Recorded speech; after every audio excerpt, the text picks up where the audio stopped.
Good afternoon. Please be seated.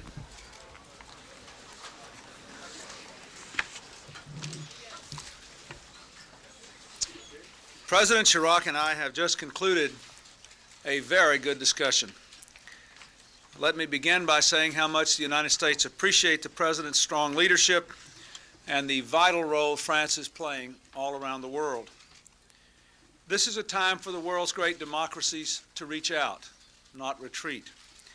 Many of the problems we face, including terrorism, international organized crime, and drugs, have no respect for borders.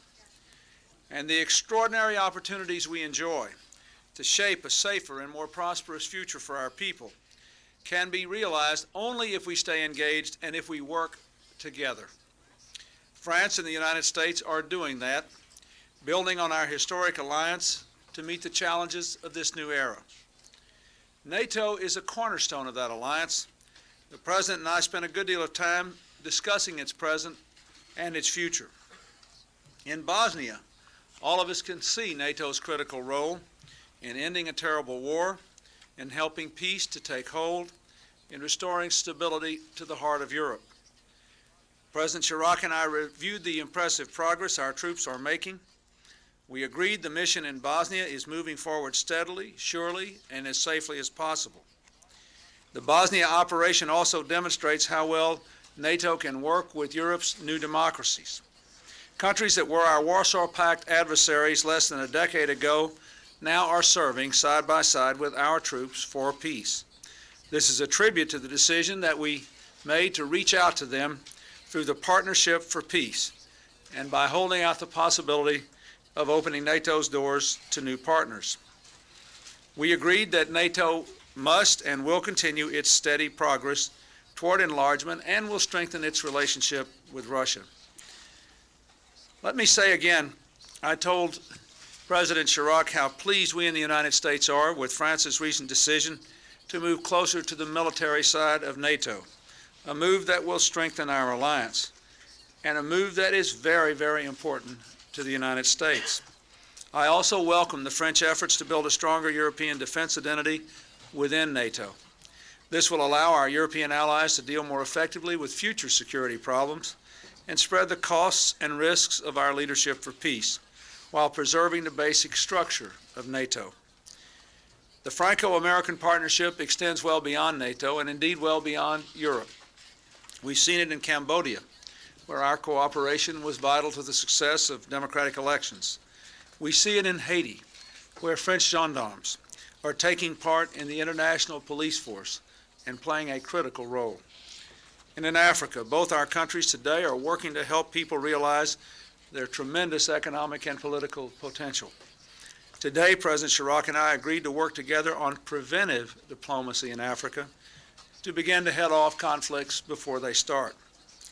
Finally, we focused on a series of new threats to the safety of our citizens that demand a coordinated response: the spread of weapons of mass destruction, terrorism, international organized crime, drug trafficking, and of course the threats to the global environment. I welcome France's decision to end nuclear testing in the Pacific and its strong support for signing a zero-yield comprehensive nuclear test ban treaty this year. That is a project we can and we will work on together, and I believe we will succeed. As I said in the State of the Union, the Comprehensive Test Ban Treaty is one of my highest priorities as President. It will dramatically reduce the nuclear threat to every American and to people all over the world. Having France as a strong partner in this crusade significantly increases the prospects for success. Let me add also that we greatly appreciate France's offer to join and contribute to the Korean Peninsula Energy Development Corporation, the organization that will provide alternative energy to North Korea as it freezes and then dismantles its dangerous nuclear weapons programs. This past year, terrorists have taken lives of people in the very heart of Paris and in the very heart of America. The President and I agreed that our law enforcement officials can and must work even more closely together, sharing their experiences and their expertise until we succeed in defeating terrorism. We'll look at new ways to stop the flow of drugs to our streets and the spread of organized crime by cracking down harder on money laundering, and making it easier to extradite criminals. Finally, let me say again to the President, I want to thank you for your long and consistent leadership in Bosnia, for the sacrifices made by the French there, especially the French soldiers. And I want to tell you how much it means to me and to all Americans that today you presented the Legion of Honor to the families of the 3 American diplomats who were killed there in the search, ultimately the successful search, for a peace agreement. This is symbolic of the friendship that the United States has with France. You are our oldest ally. I thought it quite appropriate today that we had your welcoming ceremony on the lawn of the White House in full view of the Jefferson Memorial, for Thomas Jefferson was our first envoy, the symbol of our friendship, our alliance with France. Now the United States has another forceful and energetic partner for peace and progress in President Chirac.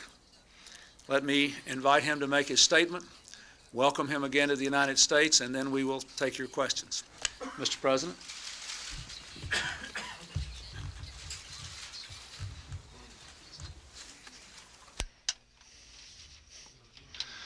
President Clinton has more or less said everything that was to be said.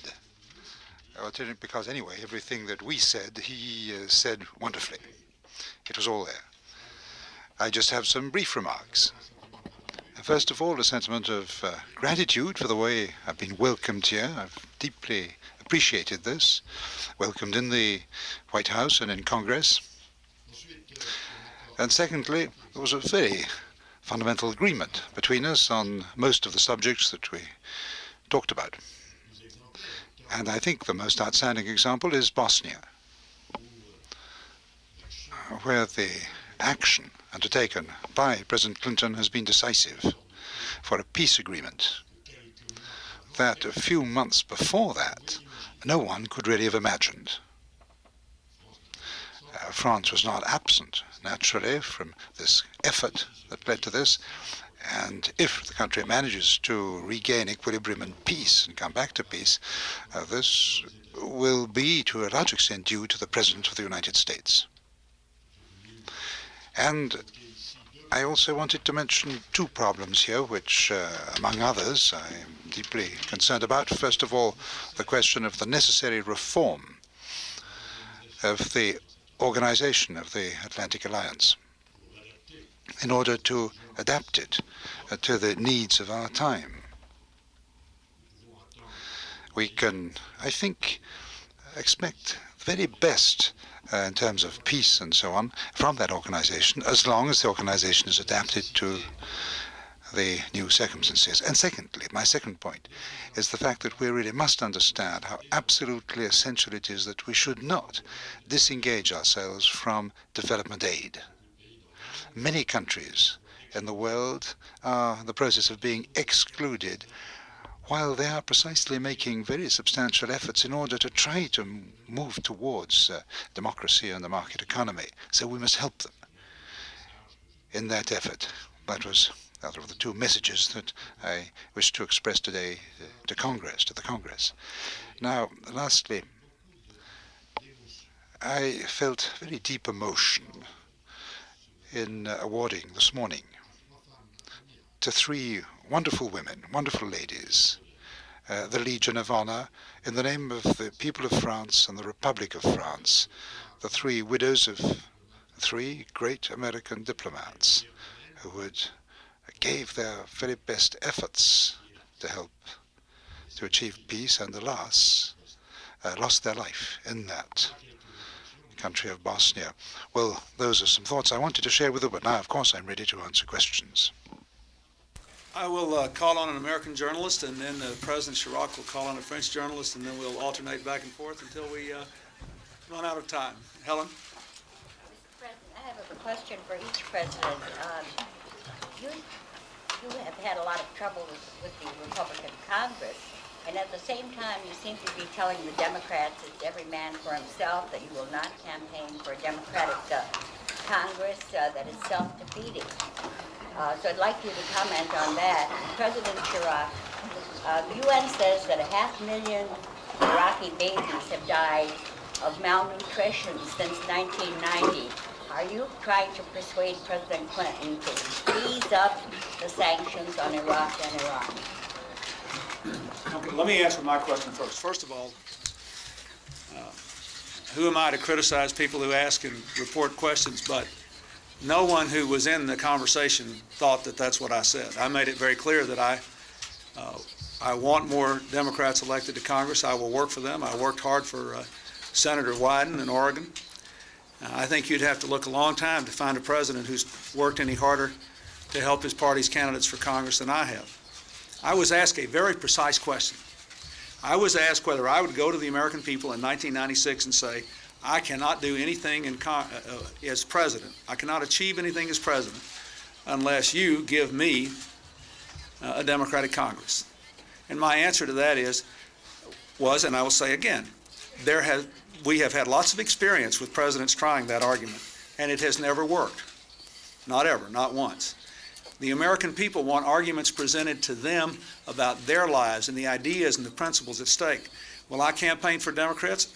Yes, I have, and yes, I will. And I have organized my affairs so that I will be able to do quite a bit of that. Do I want more Democrats to get elected to Congress? Of course I do. How do I expect it to happen? Not by telling the American people I need it, but by saying, here's where we stand, here's what the differences are, here's what the future is. I hope you will choose the same choice that I'm making. I didn't say that. I said the coattails that come will come because people agree that we have better ideas for them and their lives. That's why people, that's the argument. And every time a president in the entire history of the country has tried to personalize the election and say, I need this for me, it has never worked. The American people vote based on what they believe in is best for themselves and their families. They exercise their judgment. So you have to put forward a set of ideas. When you put forward a set of ideas and all people say that they agree with these ideas, then you have a good chance to prevail. That's what happened in '92 in a way that I liked. That's what happened in '94 in a way that I didn't like. And that's what I hope will happen in '96 in a way that I like. I was responding to the literal way I was asked the question, not to my fidelity to my party or my involvement with the campaign efforts. Mr. President, you want to answer the question you were asked?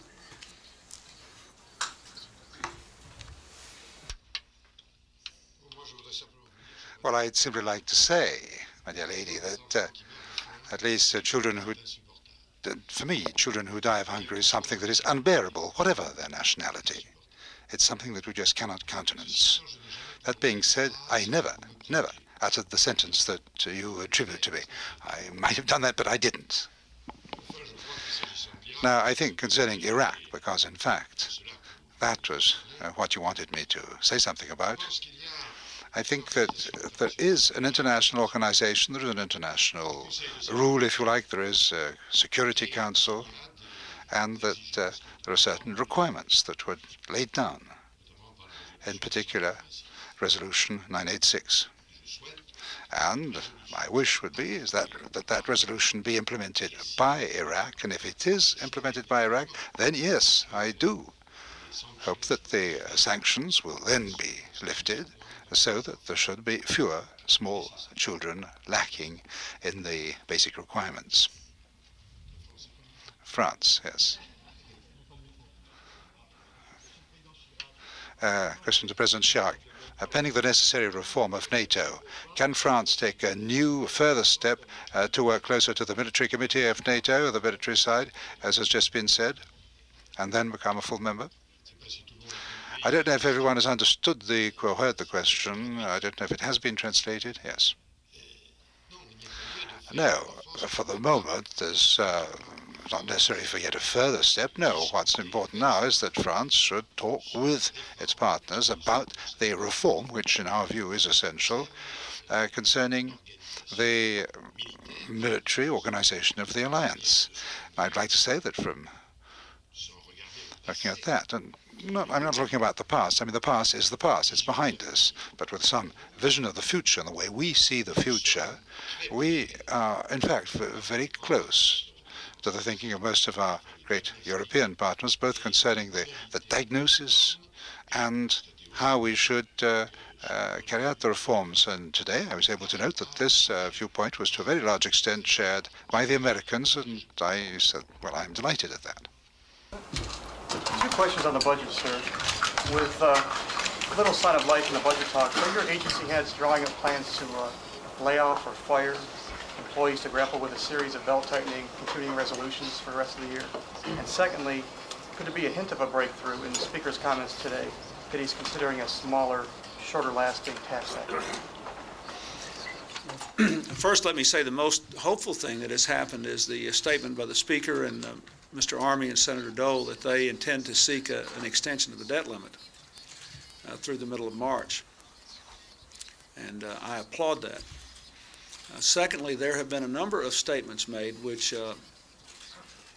make me believe that the situation is far from gone. I still believe that there is a good chance that if we keep working at it, we can get a balanced budget agreement. And so I think the atmosphere is good. I think the attitude has been basically constructive, and I still am quite hopeful about it. So the answer to your question is no, I do not foresee that there will be mass layoffs and draconian continuing resolutions. Mr. President. Est-ce qu'il n'y a pas une Française? Ah. Wouldn't there be a French lady, perhaps? Yeah. Ici, nous avons des journalistes. We also have lady journalists. I'd like to know if you believe and you Alors, respect exprimez-vous en français. No, well, please speak French. Mr. President, it's a question to President Clinton. I wanted to ask him what if he thinks a peace agreement will take place between Syria and Israel before the summer. And do you share the opinion of President Chirac that Lebanon should not have to pay the price of peace? And did you talk about this? And how do you see the future of Lebanon after all this?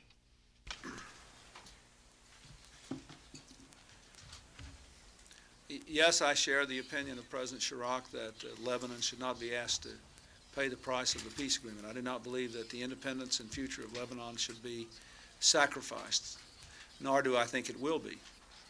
Now, having said that, I believe that the only satisfactory resolution for Lebanon over the long run is first an agreement between Israel and Syria. I think that a good peace agreement between Israel and Syria will make possible the right kind of future for Lebanon. As to when it will happen, I can't say. That is up to the parties and will be a function of developments within Israel and Syria, as well as the progress of the developments over some very difficult issues in the talks. But I can tell you this. I believe that President Assad is genuinely committed to the right kind of peace, and I believe Prime Minister Peres is genuinely committed to the right kind of peace. And I see their military leaders talking. I see others reaching out, trying to work through the complex issues that are still left to be resolved. And so I'm quite hopeful. But the United States does not impose timetables on others, nor do we project them. All we try to do is to help the parties make peace. The timetable, like everything else, is up to them. Mark, go ahead. Thank you, sir. Mr. President, your spokesman frequently tells us that you don't really feel yourself to be in a campaign mode, and yet tomorrow you're heading off to New Hampshire. Are you trying to have it both ways? And Sure. which of these incarnations? Doesn't everyone? Which of these incarnations will we see in New Hampshire tomorrow? And will you answer Senator Dole and the other Republican leaders or candidates who have been saying since the State of the Union that you've been talking from the right but governing to the left? Well, I think that's self-evidently not true. Of course, you know, sometimes I think it depends on how they define the left. You know, I'm still a little to the left of Attila the Hun, I guess. You know, it depends on how they define left and right. But I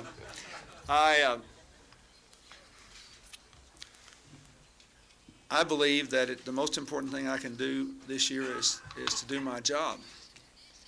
And I believe it is my first responsibility. I believe that I can present myself to the American people as a candidate without completely undermining my ability to do my job, and that's what I'm going to try to do. But it would be inappropriate for me not to go to New Hampshire and Iowa before the first caucus and the first primary, and to give an accounting to the people there in a more direct fashion. That's what I'm going to do. I don't know that the arguments I will make and the statements I will make will be that much different than I would if I were here in Washington, but I think they're entitled to see the president show up there, and I'm going to show up, try to convince him to be for me.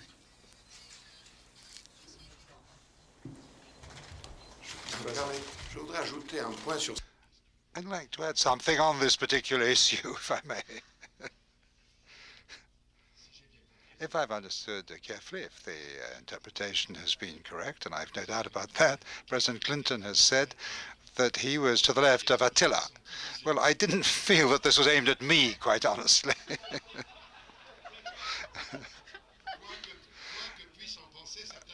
Whatever certain French journalists may feel about the subject. I'm to the left of President Chirac.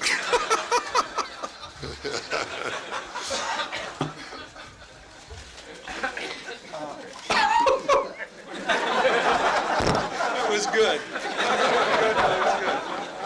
That was good. Thanks. I'm French. I have a question for both presidents. My first question to you, Mr. President. It seems, no, in English to the President and then in French to President Chirac. Non, Vous êtes français, il y a une traduction, vous parlez français. You try to have it both ways. I think you D'autant que tous vos amis savent que vous... Yes, all your friends already know you speak English, so now you speak French, right? Mr. President, it would appear that your understanding, agreement with President Chirac, it seems that you get on with him much more than Mr. Chirac can get on with the Republicans in the Congress who tend to be isolationist. Would you agree with that, and would President Chirac agree with that statement? Well, I hope he wouldn't agree with that statement, because it would not be in France's interest to get involved in our domestic politics. But let me say,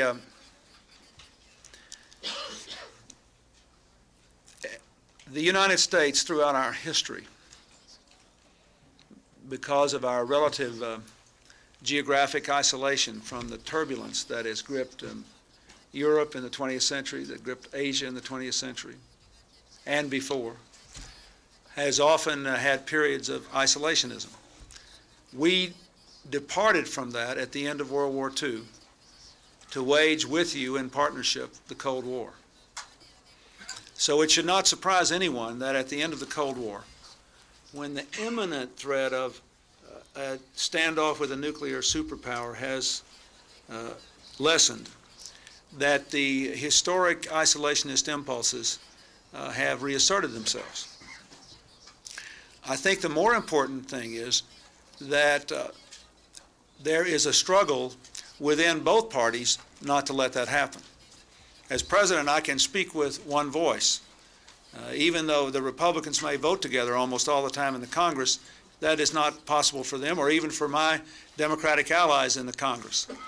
So I believe one of my most important jobs is to try to persuade Americans of both parties not to return to isolationism, not to abandon our responsibilities to international development, something the President called on the Congress to meet today.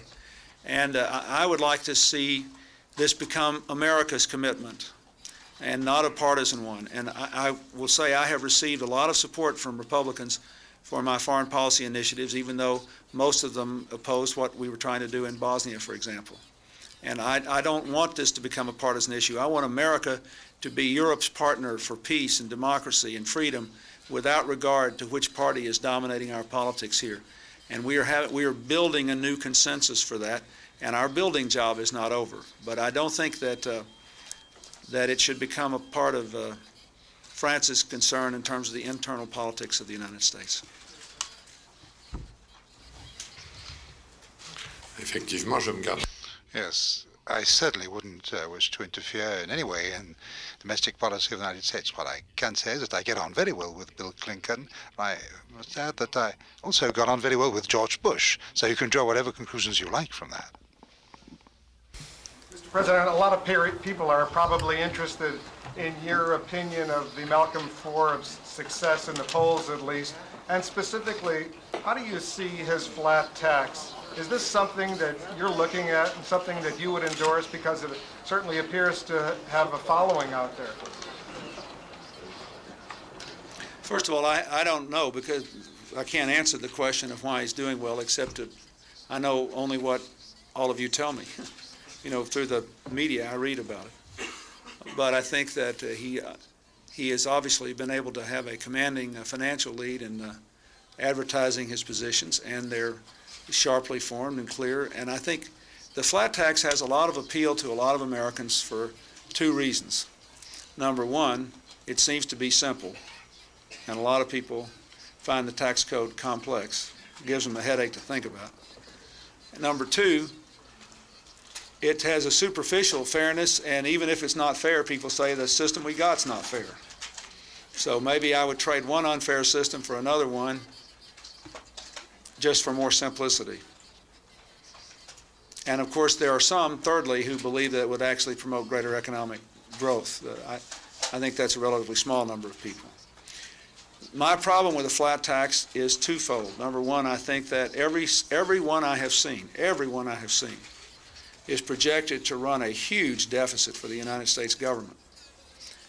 And when you close the gaps that would be necessary to avoid running a deficit, to make it revenue neutral, everyone I have seen raises taxes on Americans with incomes under $100,000.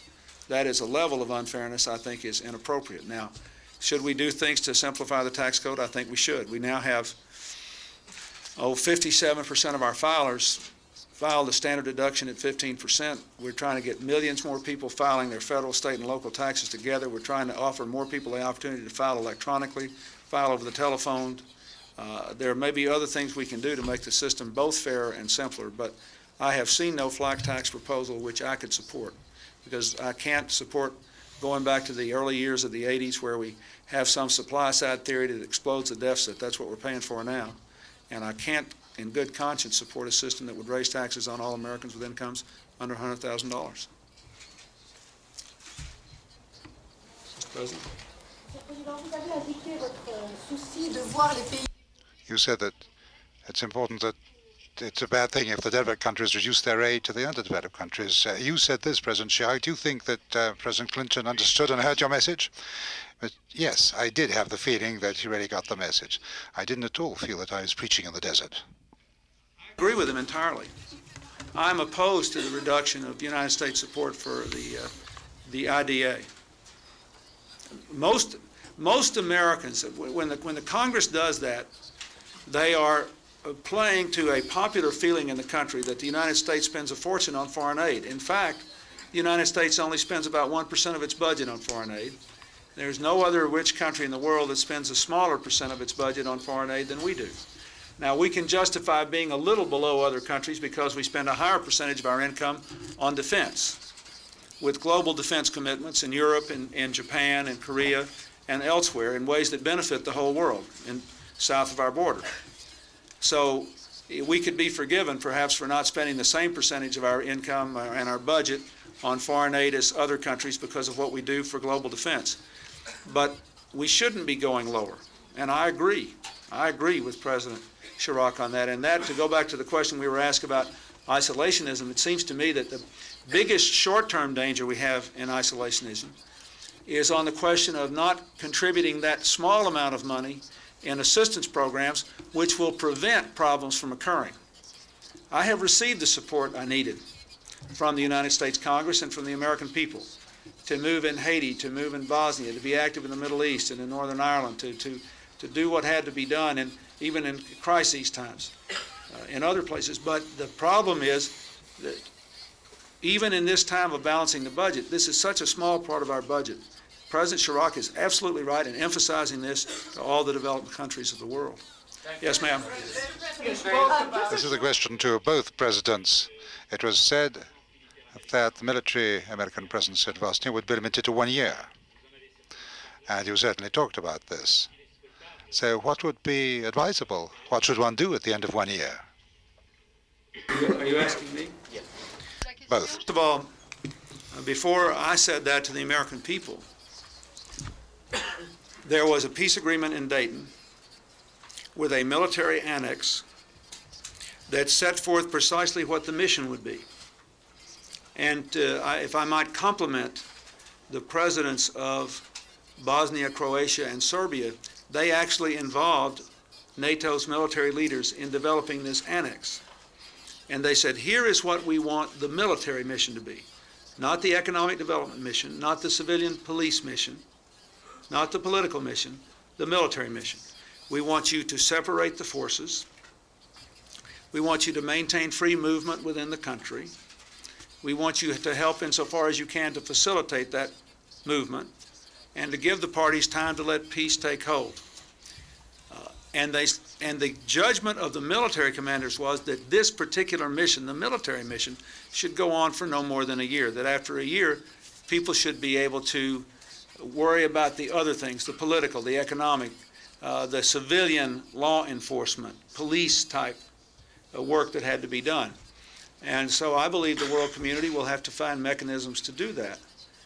But at the end of, we said about a year, the military mission as defined in the Dayton talks and ratified in the Paris peace signing can be completed. That's what our military people said. So all I did was to reflect the military opinion of our generals and NATO's generals. Thank you very much. Ça, c'est important.